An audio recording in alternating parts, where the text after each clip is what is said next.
Josie Posey is watching. Josie Poe Kennedy? I think she's Kenny Young's friend. Yeah. Our friend. Our friend. Oh, wait. It looks like, huh? How am I not public? I'm always public. Don't make yourself public. Maybe that's why? Edit privacy? Like, I'm always public. That's no bueno. Nope, not okay with me. Allowing you to broadcast on your radio show page, only your personal page. Then you got to keep making it public again. Like, it changed my privacy for some reason. Private rather than public. I don't understand how it did that. There's a reason for everything. Facebook is just going through so many changes, I don't think they even know what they're doing. I think you're 100% right about that. Yeah, it's not letting me put it on my page. Only public posts can be on your page. Did you public it? Yeah, but it's not allowing it. That's the first I've ever gotten blocked. People watching already. Okay. All right, we can start when you're ready. You've only got 2 minutes yet, so.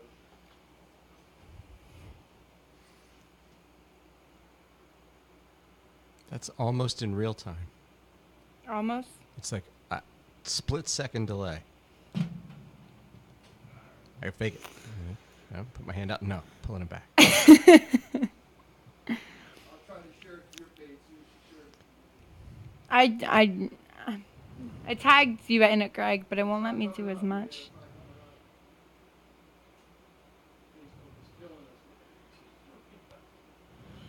I mean, like, seriously, they really are.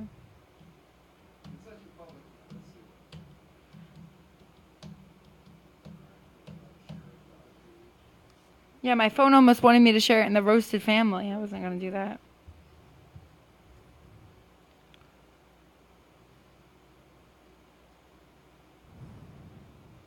Okay. I think we're good. I think we shared it enough all over the world. All right, we're going to get ready to start soon. My dad's going to play the promo, and then we're going to go from there. Okay. And you have all your information and stuff ready to Yeah, go. I just brought a couple of things. I've been talking about this all day. I've been talking about this since, 8:30 this morning. So you wish we had coffee? So no, I'm fine, but I should be okay talking about it more. You should, and we'll take callers if people want to call as well. Oh yeah, that'd be great. Awesome.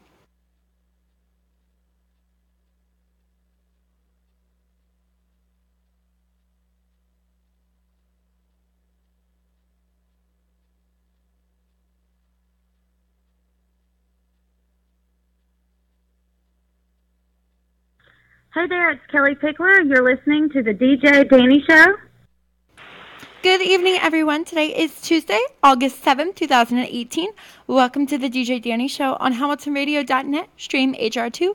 I'm your host, DJ Dani. I'm actually joined in the studio with the founder of Age Out Angels Foundation, Greg Rapport. So thank you so much for being here today. Thanks for having me. You're welcome. So I want to start a little bit just at the beginning so everybody is tuning in, knows what Age Out Angels is about, where they first started.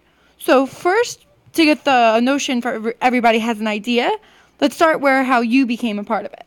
Well, I created Age Out Angels one day when I came upon a book that actually changed my life. And that happens, I'm sure, to a lot of people in a lot of situations. But I found a book called On Their Own, written by Martha Shirk and Gary Spangler.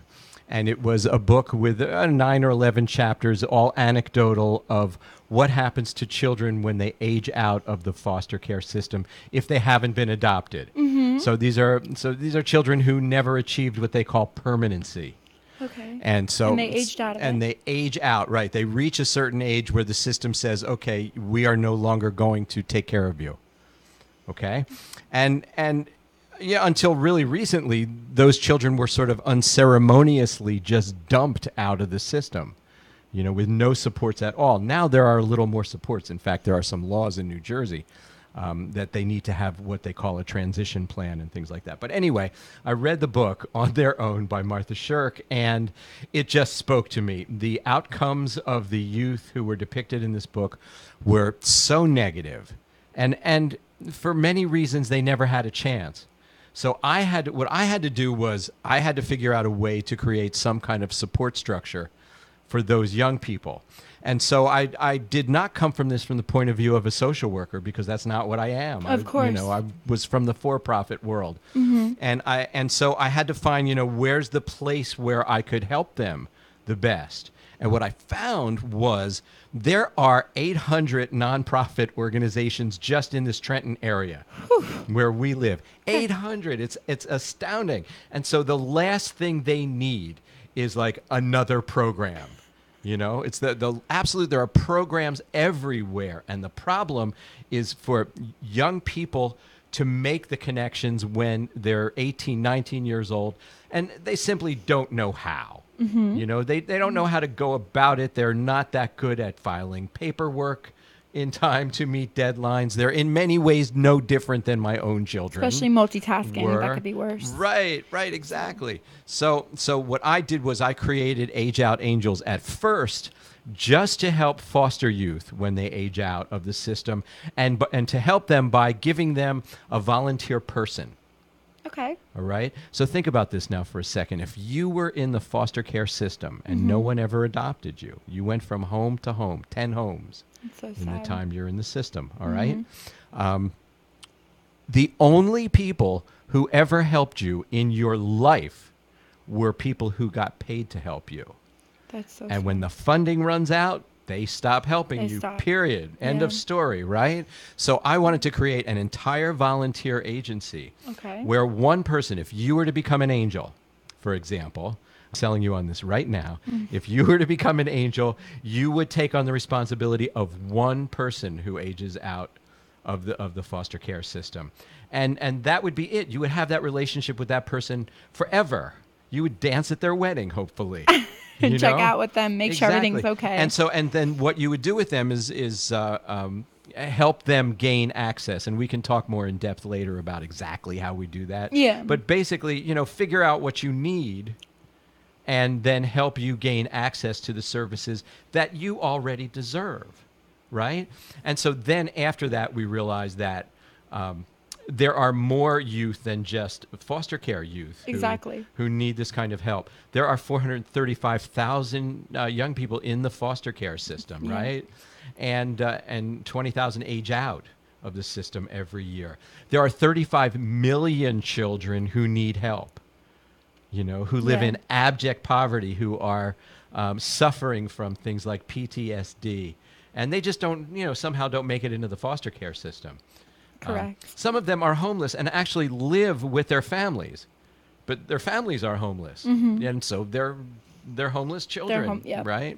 So what was your question again? So with the Age Out Angels, how it first started and how you became a part of it.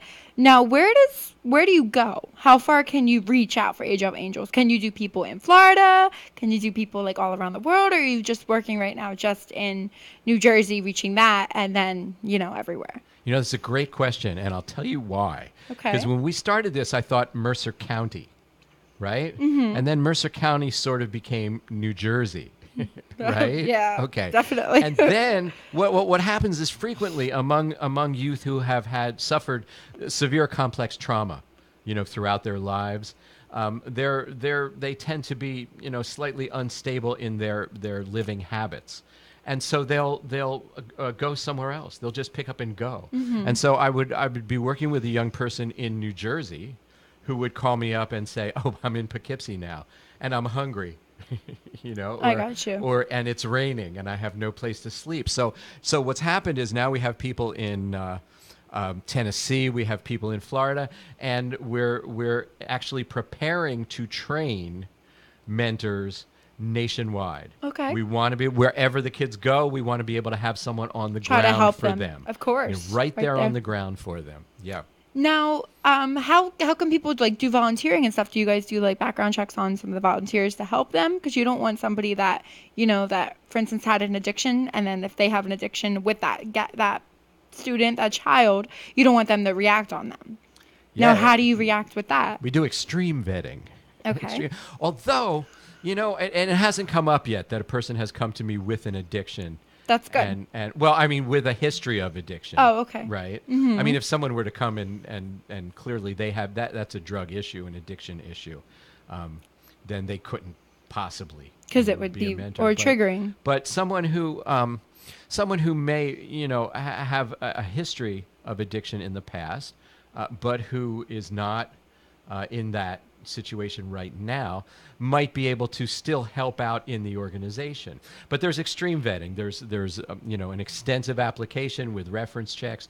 There's a state and federal fingerprint background check. Okay. There's a driving record check. And even though a lot of the people that we deal with are over 18, so they're adults, Good. technically, but it doesn't matter. We make absolutely certain that, the people that we send them to, that we send to go out with them, have been vetted properly. Now, for volunteers such wise, if you're looking for any, what is your age group? Do you want it over The 18? age group for volunteers? To help. Yeah. It's the age group for volunteers. Well, there are a lot of different ways to look at it. Like we get probably the largest number of people who access us are retirees. Okay. Or people who are about, to be retired, sort of that age group. Okay. Mm-hmm. At the same time, we recognize that someone who's 14, 15, 16, 18 years old, right, needs maybe somebody who's 22, 23, 24 to Help them. Yeah, to look up to, right? They want to look at the person who's 24 and say, "I want to be like you." They don't want to look at me and say, "Oh, I want to be," Well, there's nothing wrong with that. We'll say oldish. Now, another thing with what you're talking about for Age Out Angels and how you started this, foundation, which is amazing. This reminds me a little bit of like a big brother, big sister program that was going around a lot. I think like Trenton had and stuff. Oh, sure. Well, If Trenton you- still has yeah. an active Big Brother, Big Sister And that's something program. where they help with like addiction and stuff like that, or like if you're taken out of a house, I think they help with that too. So that definitely gave me like a little incentive on where you were coming from with that. Yeah, well, see, here's the thing. If we serve youth from the ages 14 to 24, so as long as you can start with us at 23 and a half, and then we'll stay with you forever. But the basic launch point for us is 14 to 24. So if we're working with someone who is 14 years old, for example, there's a good chance that they won't need independent shelter. Correct. Right? Yeah. So they may have a caregiver. They may be in foster care. They may not be in foster care, but have a family member who's taking care of them. It's still considered unstable housing, right? But we treat them like a big brother, big sister. And then we take them out. We do enrichment things with them. It's the funniest thing in the world, but we take children like this and we say, well, we're successful if we can get them into a college. Right? Yes. But all right, so you've gotten them into a college now and they're having dinner with their professor, but they've never been exposed to etiquette at a dinner table with a tablecloth. They don't know which fork is the salad fork. Oh, goodness. Yeah. So there's I was- other options. I was out. I took a young lady out to lunch one day so I could do her intake interview, right, in a friendly environment, right? And she ordered a hamburger, and the waitress said, "How would you like it cooked?" And she looked at me and with a petrified look on her face, and she said, "No one's ever asked me that before." She didn't know diner etiquette. Okay. No one had. The only hamburger she ever had was fast food. Okay. So she's know. never known like well Right. done or any of that. Or why? Exactly. So so study food safety. She never didn't know anything about that So stuff. then what did you help her with that, like to order food, or did you Well, explain? first or? thing I did was try to mitigate her humiliation, right? So I looked at the waitress and I said, "Forgive her. She's been a vegetarian for the last 15 years, and she's just trying meat today." Okay. Yeah, So you tried to help her with like not getting all flustered or freaked No, out. and or then I anything. said to her, if you're ever, in that situation and you don't know what to say, just turn it back on the waitress and say, "How does the chef recommend it?" Oh, okay. Yeah, that's actually a really smart idea because you don't know. Well, So- you may order something one day, right? I mean, but any of us could do that. What if? Well, if it's a we're- vegetarian, yes. Well, we're going to go out west, for example, my wife and I soon, right? And I'm Okay. hoping to get, some of those sort of exotic meats like buffalo and bison, or that's the Bison. same thing, right? And yeah, maybe. ostrich, Yeah. stuff like that. And if the waitress says to me, "How do you want your ostrich cooked?" right? Have the I'm going to say, how does the chef recommend it? or have the chef prepare it. Right. Well, like the way that, they would Yeah. recommend you to have that, most definitely. What was your question again? My question is all about Age Out Angels tonight, because we have a whole bunch of people that are tuning in. And for the people that are tuning in, maybe they don't know how to contact you. Maybe they want to be a part of something to help other, teenagers, kids in reaching that goal and feeling good, but also helping someone. You know what I mean? Like, it's not really about community service anymore here. It's more as helping someone save their life and then having a true friendship for their end. Absolutely. Yeah. So, there are several ways that people can help at Age Out Angels. You can mentor a youth, and you can choose your age group. Like if you prefer a 14, 15-year-old, a teenager in high school, yeah. Then we can try to arrange that to happen. If you prefer someone who is older. Now, remember, when you take on somebody who's 18, 19, 20 years old, who have aged out, who have lost their services, there's a very good chance that when you encounter them, they'll be in crisis. Yeah, that's true. At that moment. 'Cause, kids don't plan ahead all the time, right? And they get scared. You never know what's going to happen. I mean, you can have a house one day and something could happen the next. Oh, I think that's the scariest of all. It is. It really is. Because those young people are totally unprepared for that sudden accident, that car accident, that house fire or something. Exactly. Where they suddenly find themselves homeless and responsible for their own lives. Especially with cooking. If you don't know how to cook, You know where actually I see it? I see it in the LGBTQ plus community. Yes. Because what you have here are a whole lot of middle class children, especially boys. Yep. Middle class children who come out and are kicked out of their houses. Yeah, right. So they start out with bank accounts and Wi-Fi and what do you call it? Bitcoin? No. What's I'm sorry, the video game, the Sony PlayStations. Oh, yeah. They have a PlayStation 3, a PlayStation 4. Xboxes. You understand? Yeah. Oh, yep. They have the stuff, and then all of a sudden they're homeless, and they have absolutely no street skills at all. Yeah. And they think if you put your ball cap on backwards, everybody will think you're tough. But that's not really the case. Depending on where you are, too. Like, not New York, not Trenton. Yeah, it's a whole bunch of stuff right. that leads right to it. So what did you bring here today? So, there are just a couple of things here. There's, some sort of basic facts. And it's funny how the facts change. According to what I have here, it says there are 400,000 youth in the foster care system right now. There are actually 435,000 youth in the foster care system, and that increase from 400,000 to 435 is almost 100% due to the opioid epidemic.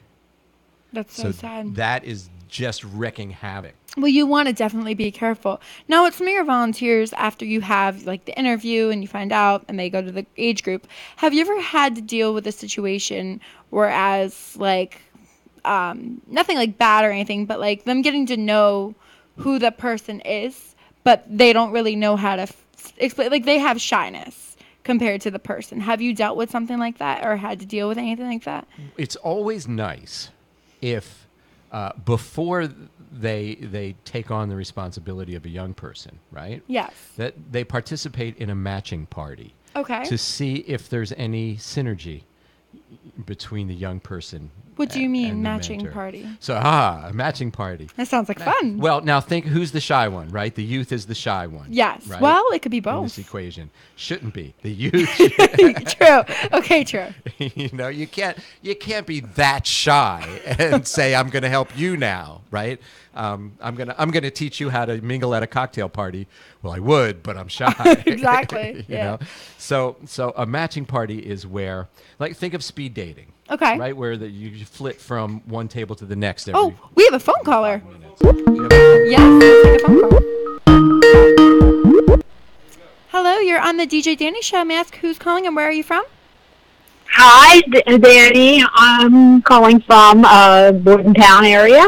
Hello. I have a question. Okay. And I was wondering, it sounds like these kids have experienced a lot of trauma. I wondered if you could ask Greg about what some of the kinds of trauma that there are, and how can the mentors be prepared to handle that? Okay. Greg, can you explain the trauma? Yeah, well, trauma is one of the key issues that turn into obstacles for these young people as they get older and are faced with having more responsibility. You end up in foster care because the state has determined that you've been abused and or neglected. And what abuse and being neglected is trauma. And not just a traumatic experience. Like let's separate that from falling off your bike and skinning your knee. Yes. Right? Mm-hmm. If someone's putting cigarette butts out on you when you're 5 years old, that is a whole different sense of trauma. If you are, and it can be environmental. It can take many different forms. It can be you're in a neighborhood where there's gunshots, and almost everybody who lives in neighborhoods where there are gunshots knows someone personally who was shot, either randomly or on purpose, in one of those kinds of situations. So, so there's that. So there's a danger of walking to school sometimes. I know some children who won't walk to certain schools because they have to pass through neighborhoods that aren't theirs, and then that turns into danger. That gets scared right? to them, yeah. So now take all these different dangers. Take abuse at home, maybe not having food at home, being neglected at home, being beaten at home, Abuse. or watching your mother become the victim of domestic violence. Yeah, that's right. worse. Yeah, that's to all. add all these things up, right? And there's no healing in between. When you fell off your bike and skinned your knee, your mama came up and said, "Oh, you poor baby," and sprayed a little Bactine on it and kissed it and made it feel better. Of course. That never happens. And in that environment, when you're 14, 15, 16 years old, it's not acceptable for you to say, I feel depressed. I believe I could use some help. You get told to buck up. Yeah.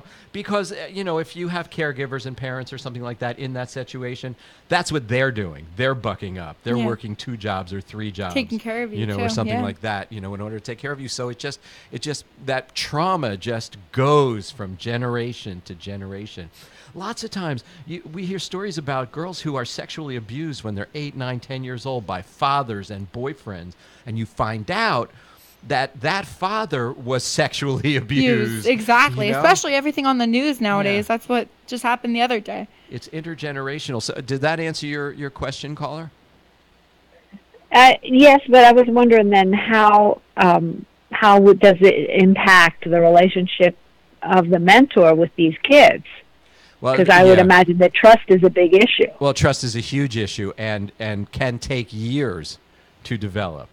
Just because you helped someone, doesn't mean that they just now trust you and you guys are going to be great buddies forever. No, it can take a very long time. So our training, caller, starts with the mentor having to. We do extensive trauma training, and the mentor has to have an understanding not only of how the young person is feeling, but there are physiological effects that they suffer from trauma. So the mentor has to realize that, let me say this in the simplest way I can, you're not going to fix them. That's not the job, right? The job is to be the person who is there in their corner. When they need to complain, listen. When they need to cry, offer your shoulder. They will sometimes follow your lead, and other times they won't. And take your little victories where you can get them, and always remember that the mentoring process is never about you. If you're becoming a mentor because you need to feel better about yourself, that is the wrong reason. That's not even. You become a mentor because you feel the empathy. You need to reach out and help that person. Of course. And in order to do that, caller, having a really thorough understanding of that trauma and how it can manifest in behavior of a teenager. I'll give you the greatest example. The most extreme example. Take a person who has been sexually abused. Okay, it is not uncommon for that person to try to use sex to control their mentor. And so that's a reason why we would never, ever in a million years put a male mentor with a female Of course. youth, because they are actually prone to doing that. It becomes, if they've been abused over time or a victim of child sex trafficking, right? I mean, this is the kind of trauma we're talking about here. Then they've learned as part of their survival mechanism to use that. And they will do all kinds of things to push you away. They will test you and test you and test you and test you. And when they're testing you, they're just saying, I don't trust you. That's what they're saying. And the mentor has to understand that. We have one mentor who is just so good at absorbing all that. I don't know if she's listening tonight. Her name is Elizabeth. I'm not going to say her last name. That's of course. That's fine. But she is But so shout out good. to her for Yes, Elizabeth is just so amazing at just being there. You know, does that answer your question? Yes, thank you. I guess you really have to take the small victories. Absolutely. Take the small victories, choose your battles. It's no different than raising your own children. How often do you forgive your own children for their transgressions? How many times, if anyone is out there who has ever raised children, how many times have said, no, honey, you're not a bad person. You're a good person who just did a bad thing. Dad, I think you might have told me that once or twice in my life, in my mother. For some reason, we have no leeway when it comes to a foster kid. A foster kid can, do something wrong in their house. They could, it could be something stupid like, steal an extra Twinkie or something out of the kitchen, or take a pillow because they were cold, or something. fight. I grew up with a brother. We had like 10 years where all we did was fight. Fight was it. That was our social activity, was fighting. You were a foster kid and you fight in your house, and you could be sent out of that foster home. That's what I was going to say. And that has incredible ramifications. People don't realize the ramifications of that. Talk about training. People who work in group homes that they're trying to actually kind of get rid of are rarely trained properly. A fight breaks out, they call the police. Yeah. Now the kid is risking having some kind of a juvie record, over a fight that two brothers would have anytime. Or somebody could start the fight and blame it on the foster kids because they don't like them. I mean, I've seen that in movies. I don't know if that really happens, but you know what I mean. Like, I'm sure it happens. It's not fair. I'm certain. Okay, well, thank you. Thank you for Thank you listening. so much, I caller. appreciate it. Okay, bye-bye. So let's take a little bit of information. So, for instance, for when you first started this, after you read that book, what was your next step? Okay, so my next step was to call or Facebook. I actually Facebooked Martha Shirk and Gary Spangler. And also met a couple of other people who were ex-foster alumni, we call it, who were successful, who encouraged me and just said, that I've been waiting, for something like this to come along. So I was encouraged. I called Martha Shirk. I called Gary Spangler. Gary Spangler, it turned out, was, I think at that time, the executive director of the Jim Casey Youth in St. Louis. Jim Casey Youth is the mothership organization for helping foster youth, especially when they age out. Jim Casey was the founder of UPS. Okay. I know him. I know money, of him. More money than God. That's what Jim Casey has. Yes. Or had. I don't believe. I'm not sure. Anyway, Something. It's a self-funded family or foundation, and so he left a lot of his money to fund the Jim Casey Youth. So Gary Spangler was the executive director of that, and he talked to me for about an hour or so, and then he sent me to his CFO, a gentleman whose last name was Hoke, Mr. Hoke. And he talked to me for about an hour and a half and explained to me the whole mechanics of how to fund and budget and proportion money to create what I wanted to do. And it was amazing. It was like getting a college education right there in one shot. And I was so inspired that then I started to do, all the paperwork to get a 501c3. Of course. With all that kind of stuff. There was registering as a corporation in New Jersey and getting nonprofit status in New Jersey, assembling a board of directors, all the legal and various documentations and filings and everything else that go into becoming an actual organization in good standing is the term that they use. So we are a 501c3 and a corporation, a nonprofit corporation registered in good standing in the state of New Jersey. So I did all that, and that took several months. I mean, you send paperwork to the state and you hope they send it back to you at some point. Yeah, right? one day, right? And so then I started to have meetings with other organizations, Children's Home Society, Family Guidance Center, whoever would meet with me, CASA. Mm-hmm. If Lori Morris is listening tonight, Lori Morris from CASA was at CASA at that time. She's at Lifeties now, but she was sort of like my first person who smiled at me. When you start a nonprofit, people go, "Oh yeah, you won't be around in 6 months." Exactly. They don't have any belief in love and trust. Well, in they've you. seen it. You can't It depends blame them. though what you're doing the nonprofit for, Right, but they've seen so many people with great ideas, sort of come and go. But the people at Jim Casey Youth were very helpful, and it's not enough to have a great idea. It's how you write your great idea, and how you plan to fund your great idea, and how you can make it sustainable. So that the people at ETS, the Educational Testing Service, mm-hmm.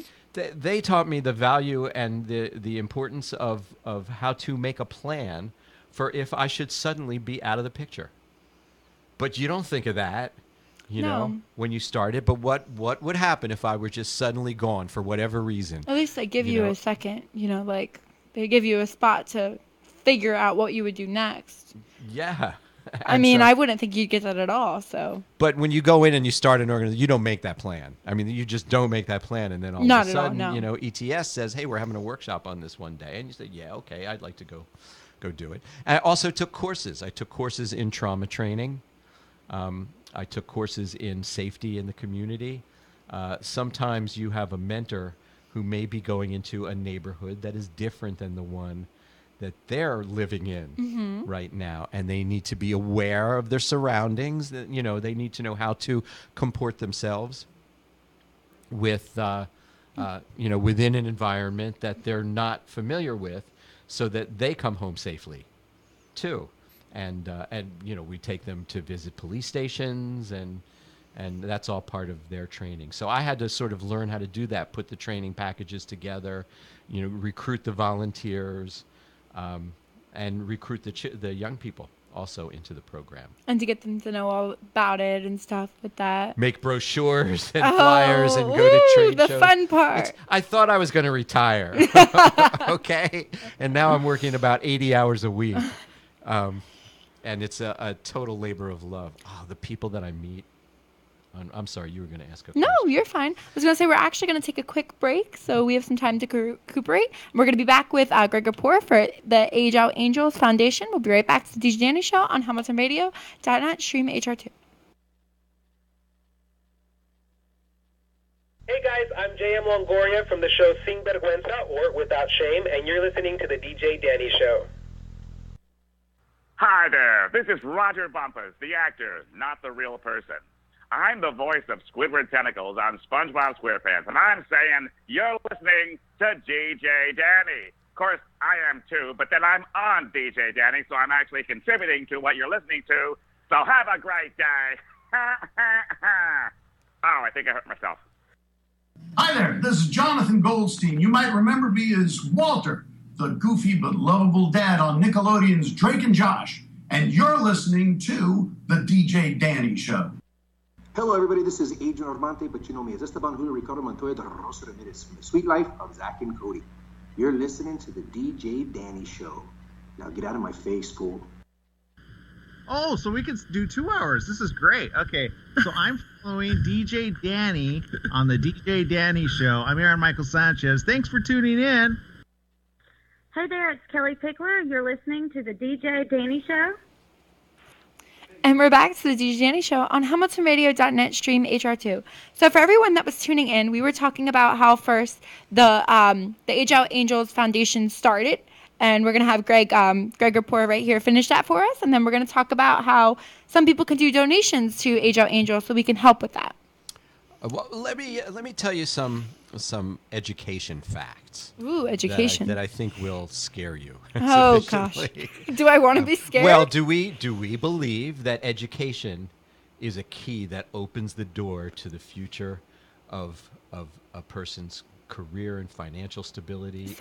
Maybe. Is it the key? It doesn't matter if it's a college education or a vocational training, but some form of education that moves towards a path where you can support yourself is certainly one of the key. I mean, absolutely in the top list of priorities, important things. So among the foster community,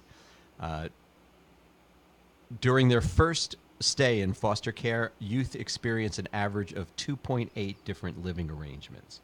I know youth who have been 6, 10, even 15 different living arrangements. Now, every time the living arrangement changes, it is possible that their school will change as well.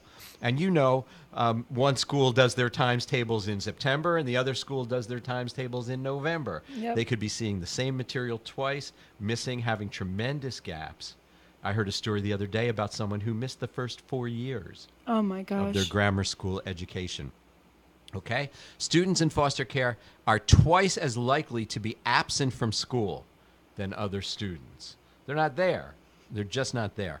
More than half of students who enter the foster care system must change schools, and more than a third of 17 and 18-year-olds in foster care have experienced 5+ school changes. And think about this going on when you're a teenager, and the most important thing to you is having a few friends and fitting in somewhere. Exactly. Right? And if you had like a music instrument and you want to show off your talent kind of thing. In our lives, we don't move. If we were going to move, we would say, no, we want to keep the kids, in their school because it's what they know. These kids just get moved. The average reading level of a 17 to 18-year-old in foster care is 7th grade. Oh, my gosh. That's the average. That means there's some that are below. Yeah. Students in foster care are 2.5 to 3.5 times more likely to receive special education services. Only half of students in foster care complete high school by age 18. So they can age out of the system at age 18, and they haven't finished high school at that point. 84% of 17 and 18-year-olds in foster care want to go to college, but only 20% that graduate from high school actually attend college, and only 2 to 9% of youth in foster care actually attain a bachelor's degree. But with that as well, what about money-wise to help them go? Do you guys help with that sometimes? Or you try to? You know what? It just isn't necessary. Because, like I said, there are so many organizations out there. But what we do is we can fill out what's called a FAFSA. Okay. Right? It stands for FAFSA. Okay. I don't know. I thought I was supposed to know about it. I'm like. Free application. FSA. Something essay? No. And so what happens is you fill out your FAFSA, and it goes to every school and everywhere, and that's what determines what's called your award for college. And there are sometimes gaps. It depends on what school you want to go to and what school accepts you, if it's college or vocational training. But when you get to question 53 on a FAFSA, if you are independent aging out of foster care, you don't have to answer any of the questions about the total assets of your family or your parents or anything else. You declare your independence on question 53, and you basically have nothing. So you qualify for everything there is to qualify for, which basically means if you're going to go to community college, there's a really good chance that you can go to community college for free without, believe it or not, they'll give you a loan. Okay. Why you would want to take on a student loan. Yeah, right? because it's going to take forever to just pay off. Mind-boggling, but they'll give it to you. Now, with some of your mentors, or you as well, you're like the big owner of the company? Well, it's a nonprofit, so Nonprofit. it's actually owned by the board of trustees. I serve at the pleasure of the board. Do you help with if they're looking for a job? If someone is looking for a job, For instance, like one of the fosters. Like they can branch out, like after they're done aging out, can they go look for a job? Do you help them try to find a job and stuff? Oh, of course, absolutely. And once again, we have contacts in certain places where we can help people find employment. Okay. But there are other agencies that we can direct them to. To help them. To help them find employment. Tennessee is a great example of that because they have a program where you have to work a certain number of hours a week in order to get food stamps. Okay. For example. So the state of Tennessee has developed jobs programs so that people can get those jobs and then remain employed and keep qualifying for their food stamps. Food stamps. So we don't have to create a jobs program. What we have to do is help people get access to jobs programs. So what does that mean? That means, if there's a job fair, take them to it. Yep. Show them how to do a resume, or take them to someone who can show them how to do a resume. Right? Like, what's a great mentor? A great mentor isn't someone who knows everything about everything. No. Great mentor is someone who everything. can figure out what you need and then figure out how to help you get it. Exactly. That's what a great mentor does. So, if somebody like me who is my age, which is not 25, I would always endeavor, if I'm working with a young person or a teenager, to get them with someone who is going to college now, or who is in a vocational program that they told me they want to go to. They tell me they want to go to the cooking program, then let's take them over for a day to shadow someone who's in the cooking program now, and see what that feels like. That's what mentoring is. Exactly. Not teaching them how to cook. Now, for some of the people that are tuning in and listening, and I also know you have a radio show here, Age Out Angels. I love Hamilton Radio. And actually, I want to know, how did you meet my dad? Like, how did you get the show started? I met your dad through comedy.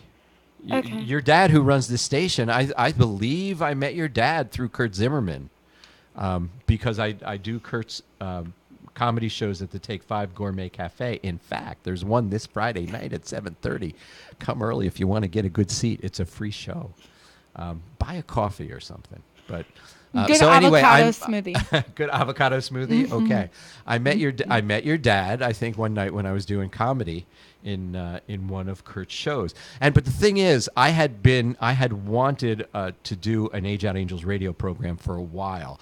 I had asked a contact that I have at a local FM radio station, and as I expected, he never got back to me.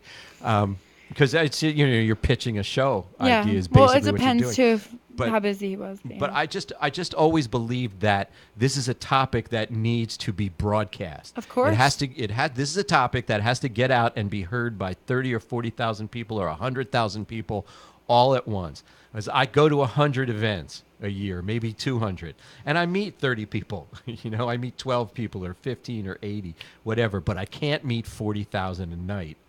And there was no time for a while. It took us a while to sort of come together, and your dad was nice enough to sort of give me the airtime. And now we're looking for sponsors. If someone would like to sponsor the Age Out Angels Radio Hour, we would love to have you as a sponsor, as long as you're not like weird. Okay. But weird how? You know what? Weird is good. I wouldn't take money. No, what I mean by weird is, like, I wouldn't take, the Sackler family cannot sponsor the Age Out Angels Radio Hour. I will not take Sackler money for anything. Do you know why? I don't know who they are. The Sackler family. I rail against them in my show because they are the horrible people who created the opioid epidemic. Oh. They are Purdue Pharma. It's a privately held pharmaceutical company. The Sackler family made $14 billion by lying to doctors. They sent their, and they've admitted to this. I'm not slandering them. This is something they've admitted to in open court. They sent their sales reps for OxyContin around to doctors' offices with false information about its potential for addiction. And so doctors, gave it out like candy because we just went through a whole phase where part of being graded as a doctor is how much pain do you let your patients have. Mm-hmm. That was part of the grading system in hospitals. So doctors said, here, eat these pills. You won't feel pain, and then you'll like me as a doctor. I'll get a high grade. And meanwhile, they were being lied to and told that it wasn't habit forming. That's horrible. Right? So the Sacklers, if you're listening, and I hope you are, I won't take your money. That's horrible. That's so sad. That's mean. Terrible. Just terrible family. It is. And you'll go travel and you'll see there'll be like the Sackler building at like some museum. Throw all an over egg the at world. It. All over the world they've done this. Throw an egg at it. Yes. At least Greg. I don't know. I'd hate to eat a good edible egg. I'd hate to waste that on the Sacklers. Yeah, on the family. So, your show's coming up this Thursday. Thursday night, 8:00. 8:00. Yeah. And who's your guest this week? My guest this week is a very interesting and passionate about what she does lady named Emily Marchese. She is the executive director of an organization in Middlesex County, Denville, New Jersey, called Roots and Wings, that has two incredible arms. One arm is a residential facility, and they have another arm which provides a lot of services for people, but doesn't have the housing component because they may not need it. Yeah, like that would be for kids who are in college or something like that. They're staying in a dorm. And so she has this wonderful organization, and they are about to gear up and help people. And I've actually referred people to Roots and Wings. There are organizations. Roots and Wings is one. Covenant House is another one. I've heard of Covenant. Where a lot of people have heard of Covenant House, yeah. And if you are under the age of 21 and you just need a whole restart, your life needs a do-over, a mulligan if you're a golfer. You need to start over again. Okay, so you can go to one of these places. Harbor House is an example in South Jersey. You can go to these places and you will get a room. Mm-hmm. It might be your own room. It might be with a roommate, but you're going to get a room. You're going to get a bed. Roots and Wings, when you graduate through their system and leave, you take your bedroom with you. Oh, that's so when cute. you get your own apartment, you don't need furniture. Do you understand? JAFCO is in Florida, or JAFCO it might be pronounced, in South Florida, does the same thing. So they get you started. They give you this whole brand new start. Might not be easy. Your roommate might be a jerk. Who knows? But as long as you progress, they'll give you all the tools that you need, and 2 years to get yourself on track. And that's what Roots and Wings is about. That's And amazing. we're going to hear Emily Marchese's story on my show tomorrow night and how she got into Thursday night. doing all this. Tomorrow's Did I say Wednesday. tomorrow? Tomorrow's Wednesday. Thursday night. It's okay. I'm sorry. I'm confusing you with the days. Actually, I was going to ask, since you were talking about, roommates and stuff, have you ever had to deal with one of your mentors seeming a little bit, not really like bullying any of the fosters, but more like, you know what I mean? Like maybe a little upstrong, and they seem like they're more trying to help, but they could be a little too... Yeah, needing not often, but yes, needing a little additional training. And that's why part of a newer training program that I'm going to initiate in the next couple of months has to do with continuing education, where we keep driving the points home. Yes, frustration sometimes. Yeah. Think about how you would feel. I mean, you are allowed to be a human being who has feelings, right? Of course, yes. Okay, so now you've worked hard with this person. I was talking to someone today, in fact, who's had a person in their program who is a star. Yeah. She was the star, She had gone through the program, gotten her GED, did an internship. The company loved her. They were ready to hire her. And then she ran away. Oh my gosh. Her life changed. That's what happens. You're talking about people who have are suffering from the effects of PTSD. Yeah. They get scared. They get anxiety. When that happens, they run. So how should that person have felt? When she gets a Calm. phone call from wherever, Yeah. or sometimes a person will disappear and you don't know if they're alive or not, so how are you supposed to feel?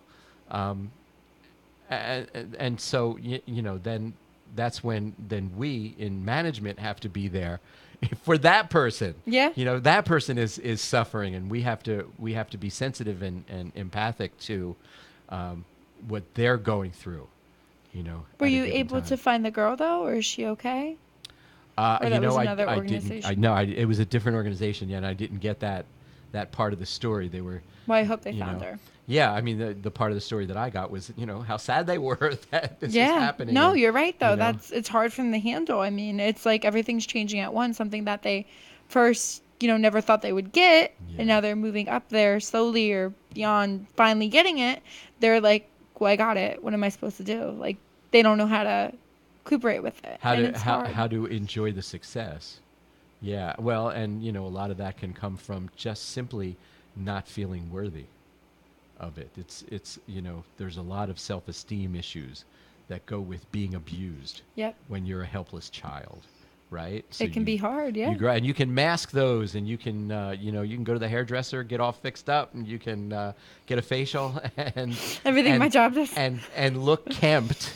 Yeah, but right? You don't know what's deep down. And you can have a beautiful smile and everything else, but underneath that, when your past catches up with you, it changes the way you react to the world. Now, do you try to talk among your mentors, education-wise, helping them to try to find some positive energy in between?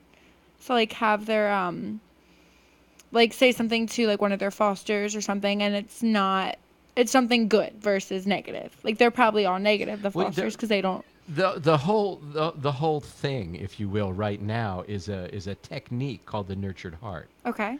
And in that technique, it's let me give you the 12-second version of it. Okay, it's how you use your energy. Mm-hmm. Right. So if a child is behaving himself, he's easy to ignore. As soon as he throws a rock through the television, then he's got your attention. Right? Now you're throwing all your energy at getting him back under control again. So the nurtured heart says take that and turn it absolutely into reverse. Don't invest any energy at all on negative things, and take your energy and invest it. Recognize a child when they're doing something positive. Of course. Because that's definitely what it's all about. I mean, you want to make everything that was, very frustrating and stressful and abuse, everything better than what they were. You took them, they got out of it and stuff, and you want to make it all better than what it was. You want to make it all better, yeah. Of course. You certainly can. Well, a great thing to do is adopt them if they're available. You will find that foster youth who are adopted usually have better outcomes than ones who don't find permanent placement. It's a permanency, that breeds comfortability and self-confidence. That permanency that they have a family. It might not be their biological family, but they have a family that puts the odds a little bit more in their favor. Just being adopted isn't a guarantee, but of course certainly puts the odds more in their favor. But makes them feel somewhat different and better. How do you do for how can people donate for Age Out Angels to help? Well, there's lots of ways to do that. Okay. Certainly go to our website and you can hit the donate button, www.ageoutangels.org, www.ageoutangels.org. And if you would prefer to send a check or something like that, you can. You'll see the post office box. That's right there on our website, 55562 Trenton, New Jersey, 08638. So you can donate with a check. You can also possibly donate through your work. It's worth finding out if your work has any kind of an employee giving program or employee donation matching funds. that they do. There are several organizations that we do that with where I believe it's Robert Wood Johnson will, if an employee makes a donation, their foundation will match that times 5.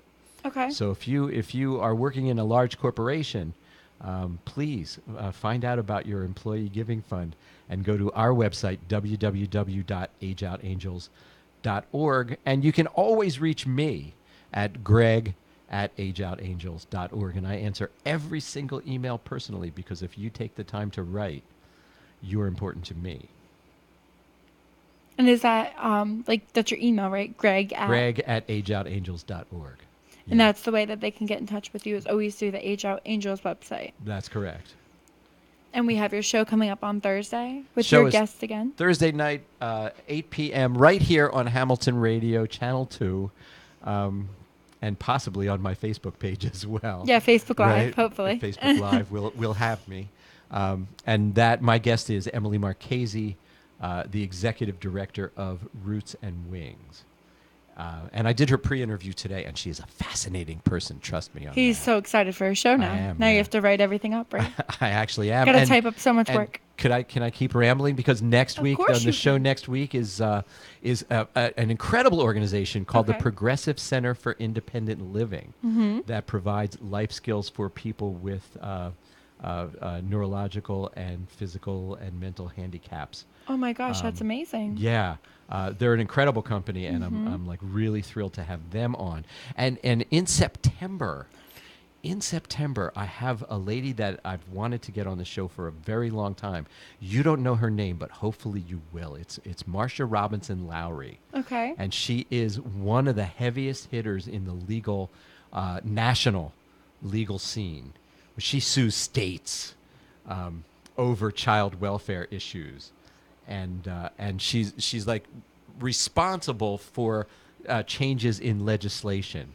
You know, like you and I can stand on the steps of the Capitol with our signs, forever and not be noticed, right? We have a better chance of getting arrested than we do of changing legislation. Yes.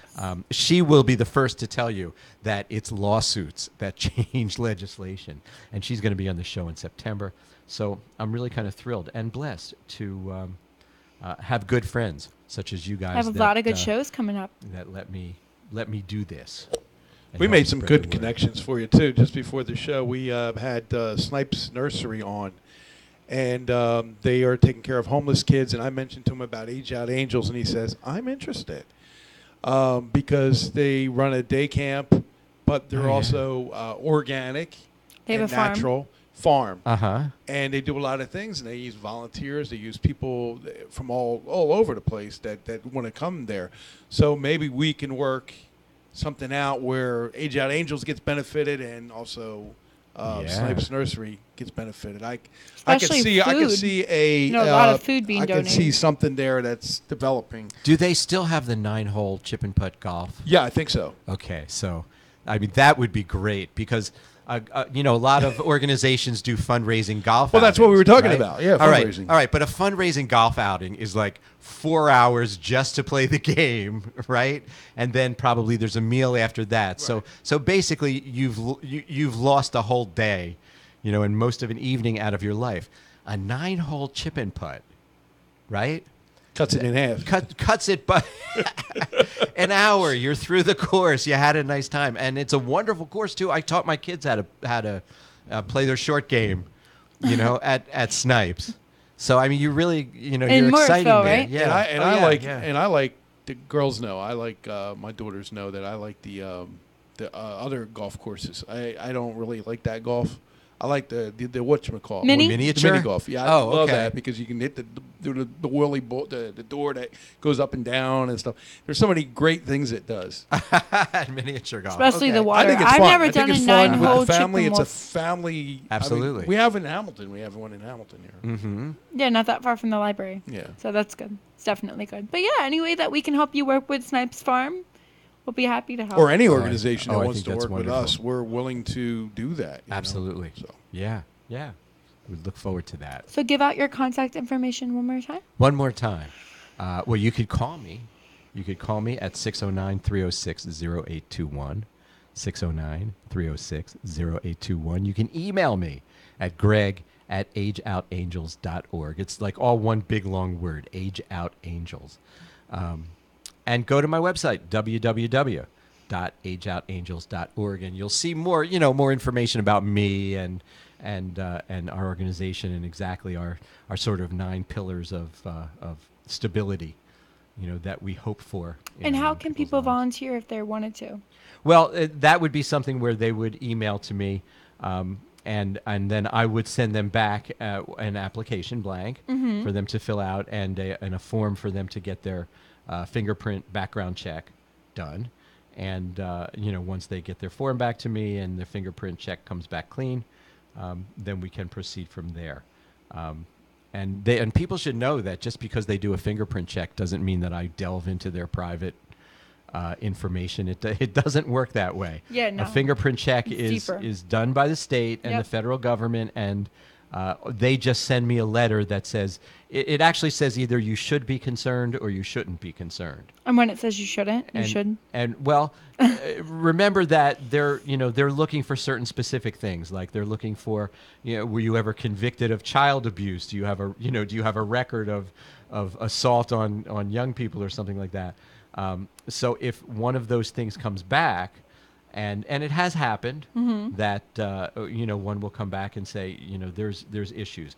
Well, at that moment, if the person wants to pursue this and explain why or what or why there's mitigating circumstances, there are a bunch of legal forms that happen in between that where they agree to have that record opened. So if it comes back negative, it doesn't mean we get to pry into your life. Yeah. You would have to agree for that to happen, and it has happened. It has happened, and we have had also people who just kind of couldn't accept the training. Like they thought they'd go through the process of the application and everything else. They do the fingerprint check and everything else.